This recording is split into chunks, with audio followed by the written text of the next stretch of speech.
Sedangkan saya keluarga di saat saya susah, saya hanya perginya ke dukun, perginya ke orang pintar gitu kan. Terus akhirnya singkat cerita waktu itu saya sholat tahajud. Keset kita ini dulos. Memang ketika menjadi pengikut Kristus kita dikatakan edan. Boleh tepuk tangan.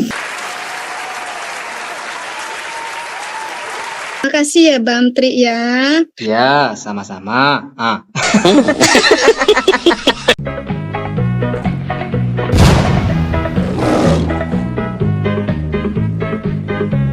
Assalamualaikum warahmatullahi wabarakatuh, sahabat semuanya. Jumpa lagi kita ya. Alhamdulillah.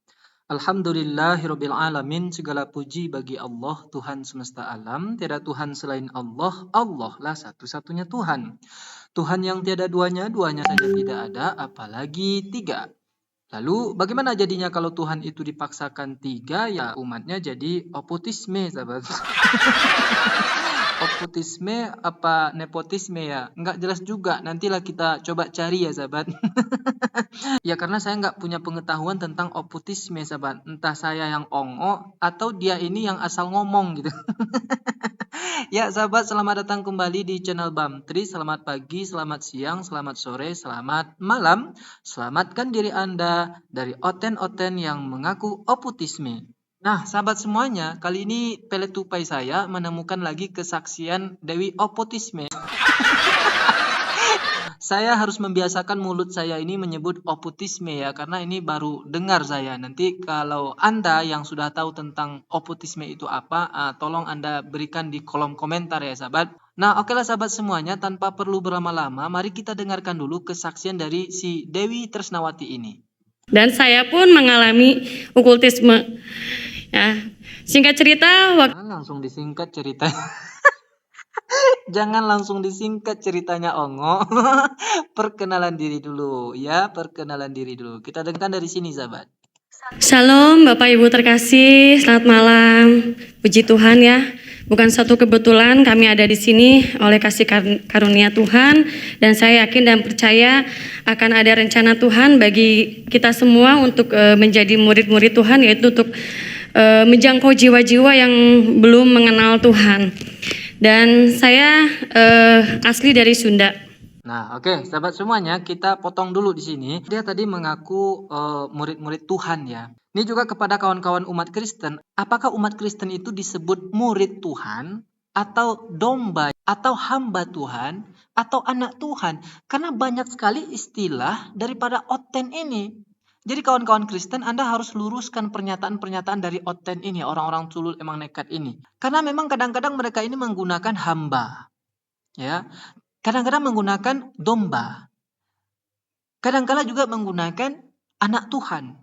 Nah, sekarang mengatakan murid Tuhan gitu. Ya, jadi tolong ya kawan-kawan Kristen berikan komentar di kolom komentar. Nah, kemudian menyangkut asal muasalnya orang ini, si Dewi Tresnawati ini, dia katanya dari Sunda. Nah, dan kita tahu ya sahabat, bahwa di Sunda itu 99,8%, nah di sini ada ya, orang Sunda itu beragama Islam. Ya artinya si Dewi Tresnawati ini mengaku dia berasal dari Sunda, itu mau menyebutkan dia ini Islam. Tapi coba kita dengarkan lagi. Keluarga saya keluarga Sunda juga, tapi tidak taat kepada agamanya, tapi hanya taat kepada okultisme. Dan saya pun mengalami okultisme. Nah, ini dia yang saya katakan di awal tadi ya. Jadi dia ngaku keluarganya itu berasal dari keluarga Sunda, tapi tidak taat kepada agamanya. Ya, meskipun si Ongo ini tidak berani menyebutkan agamanya itu apa, tapi berdasarkan data kita tahu bahwa Sunda itu 99,84% itu adalah Islam. Ya, dia nggak mau menyebutkan dia Islam, dia hanya mengatakan keluarganya itu berasal dari Sunda, tapi tidak taat kepada agama. Dia lebih taat kepada okultisme, dan dia ini pun korban okultisme. Nah, pertanyaan saya adalah okultisme itu apa? Ya, untuk menjawab penasaran ini saya coba searching ya sahabat. Kita coba searching di Google okultisme. Okultisme adalah, nggak ada sahabat. Yang ada ini okultisme katanya di sini ya. Ya mungkin tulisannya salah. Kita coba ketik opo. opotisme. Opotisme pun tidak ada di sini. Tentang kepercayaan agama atau apa yang ada di sini nepotisme. Apakah kepercayaan orang ini nepotisme? Berarti keluarga KKN juga ini. Astagfirullah. Jadi apa ini opotisme? Saya nggak tahu sahabat ya. Saya mohon maaf saya tertawa ini ya karena memang saya nggak tahu opotisme itu apa. Karena dia kan sedang membicarakan tentang kepercayaan, agama. Keluarganya itu Sunda tapi tidak taat kepada agamanya, lebih taat kepada opotisme. Dan dia ini adalah korban dari opotisme. Ya, ini opotisme sendiri tidak ada sahabat. Atau kita buat kepercayaan lah ya. Kepercayaan opotisme. Nah ini mungkin ya. Nggak ada juga sahabat. Jadi tidak ada satupun literasi yang saya temukan di sini tentang opotisme itu. Atau memang opotisme ini adalah salah satu kepercayaan alam roh sahabat. Jadi tidak hanya bahasanya saja yang roh, kepercayaannya juga roh gitu ya. Oke lah sahabat, tidak mungkin kita berlama-lama dengan opotisme yang entah berantah ini, entah di mana keberadaannya. Kita lanjutkan saja kepada kesaksiannya sahabat. Ya, singkat cerita waktu itu saya dihabiskan Tuhan. Waktu itu saya adik saya masuk penjara. Saya adalah tulang punggung keluarga. Dari 6 beradik, semua saya memikul mereka, saya yang kasih nafkah. Dan dari situ saya pernah terjerumus pergaulan yang tidak baik, yaitu saya mengalami narkoba. Nah, Jadi sahabat semuanya, orang yang menganut kepercayaan atau korban opotisme ini adalah orang yang adiknya kena penjara dan dia pun pernah masuk ke dalam dunia gelap seperti dunia narkoba sahabat. Itu tuh ternyata opotisme itu. Baru tahu saya. Ya, ada aja yang disampaikan oleh para Oten Ongo ini ya. Ya mungkin saja dia ini salah satu selirnya pendeta Khairul Anwar sahabat. Ya, jadi oleng dia. Karena memang para Oten itu adalah oleng. Ini pengakuan dari Khairul Anwar. Mari kita dengarkan dulu pernyataan dari Khairul Anwar ya. Kristus harga diri kita nggak ada. Keset kita ini dulos. Memang ketika menjadi pengikut Kristus kita dikatakan edan. Boleh tepuk tangan buat Tuhan Yesus. Jadi itu ya pengakuan dari Khairul Anwar. Ketika menjadi pengikut EOS itu katanya dia dikatakan dulos, edan, orang gila, oleng gitu ya. Jadi wajar saja ini jadi opotisme gitu. Oke, kita lanjutkan lagi video oleng ini sahabat. tapi puji Tuhan oleh kasih karunia Tuhan, ini proses Tuhan. Suatu saat waktu itu saya sedang dihabiskan sama Tuhan, dari mulai rumah, dari mulai kendaraan. Nah dari situ saya merasa hidup saya sudah hampa. Saya sudah hampa dan saya nggak tahu hidup saya ini mau dibawa kemana gitu. Mau dibawa kemana hidupku ini? Ada nyanyinya juga ya sahabat.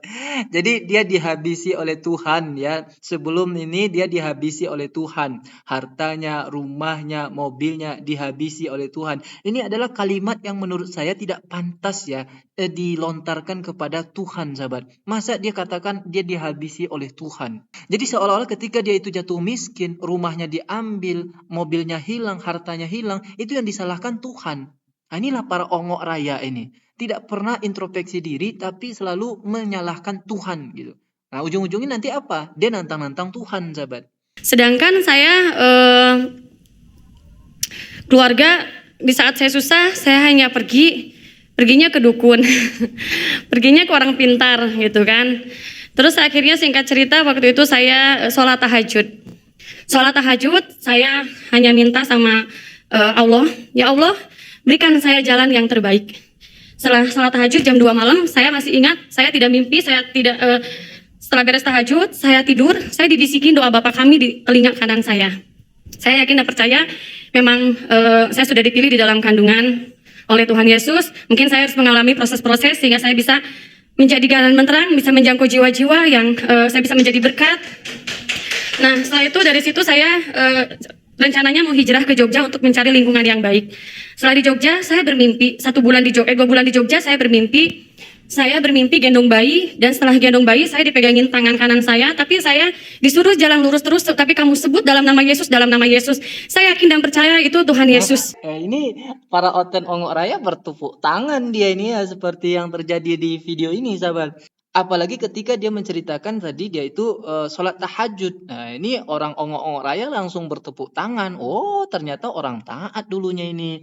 Taatnya di mana? Di awal saja dia mengaku bahwa keluarganya itu tidak taat kepada agamanya, termasuk dia yang juga merupakan korban oportunisme katanya. Tiba-tiba sekarang dia sholat tahajud, sahabat. Ini harus saya tekankan ya. Umat Islam yang sudah melaksanakan sholat tahajud itu tuh taatnya luar biasa itu. Karena umat Islam yang taat itu selain dia melaksanakan kewajibannya, sholat 5 waktu dan lain-lain, maka dia akan melaksanakan juga ibadah-ibadah sunnah yang lainnya. Jadi ibadah tahajud itu adalah ibadah sunnah yang dilaksanakan oleh umat Islam yang taat ketika kewajibannya sudah dilaksanakan. Akan kontradiksi lagi ya, katanya tadi tidak taat, tapi sekarang tiba-tiba dia melaksanakan sholat tahajud gitu. Dan terus saja ketika usai sholat tahajud itu mereka tidur lalu bermimpi lalu bertemu dengan seseorang atau mendengarkan suara, langsung saja dia mengatakan itu adalah suara Yesus. Kan Ongok Raya itu. Dari mana dia tahu bahwa itu adalah Yesus? Dari mana dia tahu bahwa itu adalah suara Yesus? Umat Kristen saja yang beragama Kristen sejak lahir sampai hari ini mereka belum pernah melihat, berjumpa dan mendengarkan suara Yesus. Lah Ongok Raya tiba-tiba mengatakan suara itu adalah Yesus. Yang saya lihat itu saya yakin adalah Yesus. Ongok. Saya sangat yakin sekali. Dari situ 2 bulan saya masih mengeraskan hati karena saya masih bingung ya gimana keluarga saya kalau tahu hujatan, anak saya bagaimana, banyak begitu kekhawatiran. Tapi semakin saya melakukan sholat, puasa, ibadah gitu ya, semakin hidup saya tuh semakin semakin hampa. Dan waktu itu saya ketemu ibu ya Bu ya di Jogja, saya ketemu puji Tuhan mengarahkan saya untuk ketemu Bu Siti, akhirnya saya meminta nomor telepon ibu, setelah itu kita berkomunikasi, saya masih belum yakin. Nah setelah itu Ibu Siti bilang, kita belajar dari Quran, minta 1 malam, akhirnya saya berangkat ke Jakarta, saya sewa hotel, saya belajar sama ibu, dari situ saya yakin, tapi saya masih takut untuk dibaptis itu. Lu gimana ya ini anak saya, gimana ya keluarga saya waktu itu. Nah akhirnya setelah itu saya lama sekali ya bertobatnya, ikut-ikut ke gereja. Terus waktu ikut-ikut ke gereja saya masih bingung ya, kok ibadah orang Kristen tuh kayak gini, tepuk-tepuk tangan, joget-joget. Sedangkan kalau di saya dulu joget-joget itu kan lagi konser gitu ya, lagi konser. Di sini koplak juga ya sahabat. Jadi kalau selama ini ada orang yang mengatakan umat Islam ini memfitnah, ya mentertawakan cara beribadahnya Oten. Nah ini kata si Dewi Tresnawati, betul ternyata bahwa yang dia jumpai itu di gereja-gereja itu umat Oten itu ya mereka tepuk-tepuk tangan dan joget-joget ria. Nah biarkan sajalah mengenai tepuk-tepuk tangan dan joget ria itu sahabat. Nah fokus kepada pernyataan dia tadi setelah dia mimpi dan betul-betul yakin bahwa itu adalah Yesus dalam mimpinya itu. Lalu dia membahas Al-Quran dengan orang Kristen, akan onyet pelet namanya itu sahabat. Onyet pelet namanya. Masa dia belajar Al-Quran kepada umat Kristen? Ya jelaslah jadi oportunisme si Ongok Raya ini. Belajar Al-Quran itu ya kepada umat Islam. Kiai, para ustadz atau ustazah. Lah dia belajar kepada orang Kristen. Ngakunya tidak taat beragama tapi sholat tahajud lagi. Artinya dia ngaku sebagai umat Islam. Nah ngaku sebagai umat Islam tapi bertanya tentang Al-Quran kepada umat Kristen. Ongok. Sejak dari masih kecil kita udah jago berbohong. Kalau sahabat semuanya, demikian saja video Ongok ini. Kalau kita lanjutkan makin emosi gitu ya kan. Assalamualaikum warahmatullahi wabarakatuh.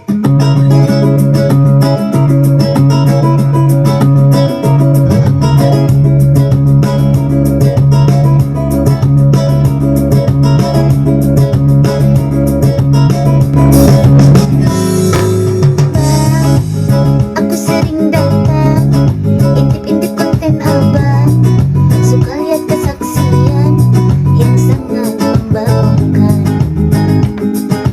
Pernah aku nonton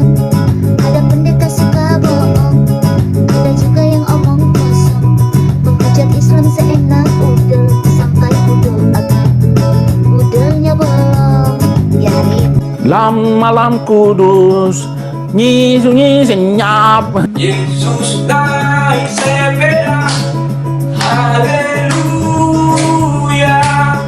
dibonceng ya Mr. M, haleluya.